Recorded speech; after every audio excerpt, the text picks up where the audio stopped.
નમસ્કાર વિદ્યાર્થી મિત્રો, તારા વિદ્યા મંદિર હાઈસ્કૂલ પરિવાર તરફથી આપનું સ્વાગત કરું છું। ધોરણ 6 વિષય हिंदी पाठ 6 सुबह। विद्यार्थी मित्रों, हमने गए वीडियो में देखा था कि रेशमा की माँ ने रेशमा को कई सारे काम देने का वादा किया है। वो आज हम देखने वाले हैं, लेकिन उससे पहले हम देखेंगे जब रेशमा 5 साल की थी तब उसके साथ क्या घटना होती है। रेशमा जब 5 साल की थी तभी से उसके दोनों पैर काम नहीं करते थे। उसे बहुत तेज बुखार हुआ और घुटनों से नीचे दोनों पाँव एकदम बेजान हो गए। यानी विद्यार्थी मित्रों, रेशमा जब 5 साल की छोटी सी गुड़िया थी तब उसके साथ एक घटना हुई।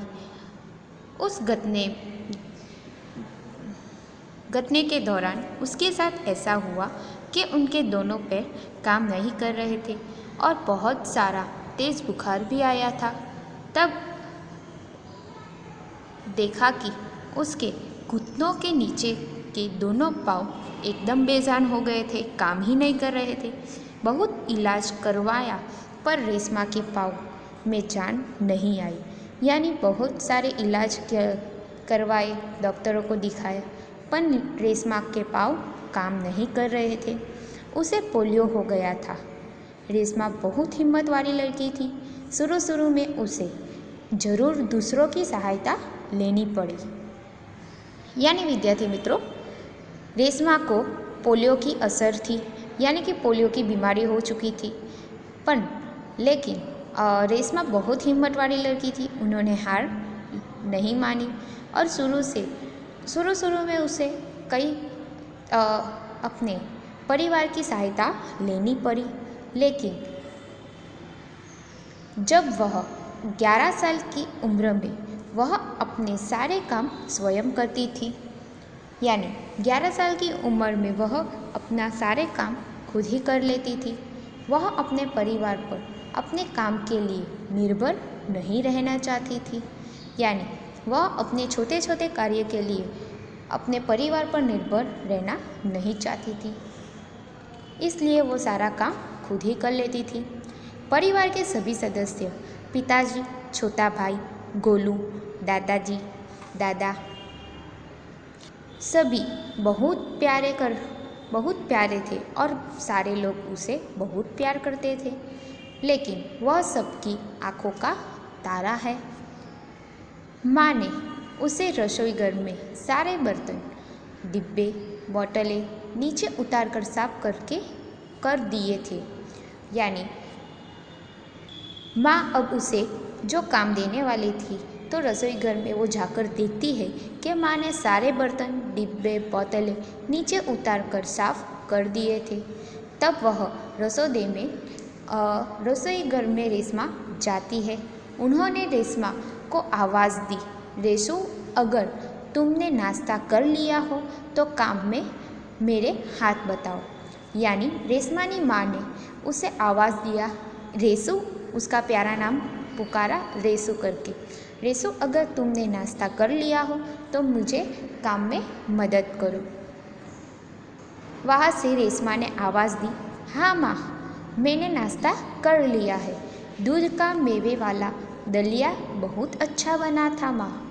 यानी अपनी माँ को सुना रही है, माँ, तूने जो मेवे वाला दूध का दहिया बनाया था वो बहुत ही अच्छा था। माँ, मैं हाथ धोकर अभी आती हूँ। रेशमा अपनी कुर्सी को धकेलते हुए रसोई घर में पहुँची। यानी वह दूर से ही आवाज़ दे रही थी और वह अपना नाश्ता ख़त्म करके हाथ धोकर अपनी माँ के पास यानी कि रसोई घर में आ रही थी, अपनी कुर्सी को धकेलते हुए।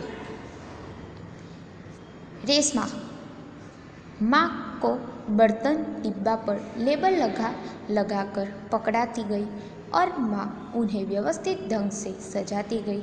रसोई घर फिर से चमचमाने लगा। यानी माँ ने रेशमा को क्या काम सौंपा था बच्चों? माँ ने रेशमा को यह काम सौंपा था कि जो छोटे डिब्बे थे और छोटे बर्तन थे उसके ऊपर लेबल लगाने का। लेबल यानी कि वो कौन से डब्बे हैं, यानी कौन अनाज का डब्बा है, कौन कठोर का, कौन गेहूं का डब्बा है, वो लेबल लगाने का काम रेशमा को सौंपा था। और रेशमा क्या करती थी, सारे डब्बे पर लेबल लगाकर वो माँ को पकड़ा देती थी और माँ उसे व्यवस्थित ढंग से सजा देती थी। और फिर एक बार वापस से रसोईघर चमचमाने लगा। पिताजी दफ्तर चले गए। माँ को लड्डू बनाने के लिए कुछ ज़रूरी सामान चाहिए था। गोलू तो बहुत छोटा है, दादाजी बहुत बुजुर्ग है, अब सामान लाए कौन?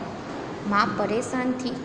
रेशमा ने कहा, सामान मैं ले आऊँगी, बस आप मुझे सामान की लिस्ट और एक थैला दे दीजिए। यानी विद्यार्थी मित्रों, माँ परेशान हो रही थी। माँ परेशान क्यों हो रही थी?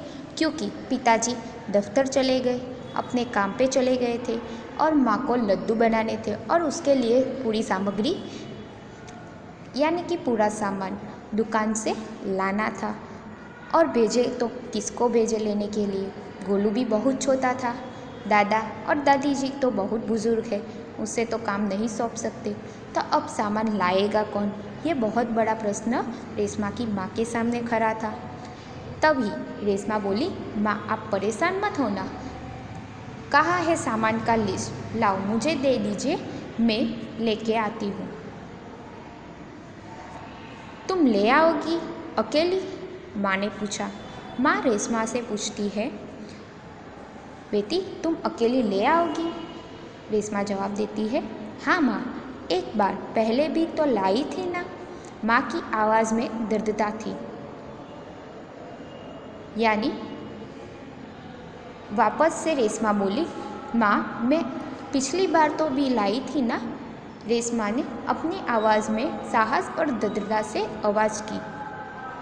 तो ठीक है, तुम ही ले आओ, लेकिन ध्यान से जाना, सारा सामान नुक्कड़ वाली दुकान से ही मिल जाएगा।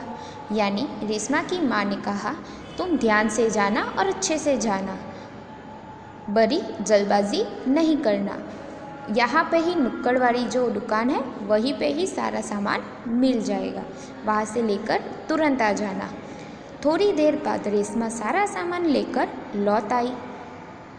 उसने गोलू को आवाज़ दी, गोलू ये लो तुम्हारे लिए मैं टॉफ़ी लाई हूँ। यानी रेशमा अच्छे से सामान लेकर लौट आती है और अपने छोटे भाई गोलू के लिए आवाज़ देती है और बताती है कि मैं तुम्हारे लिए टॉफ़ी लाई हूँ।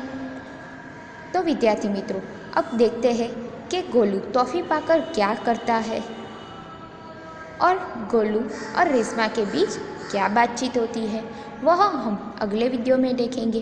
तब तक के लिए अस्तुत।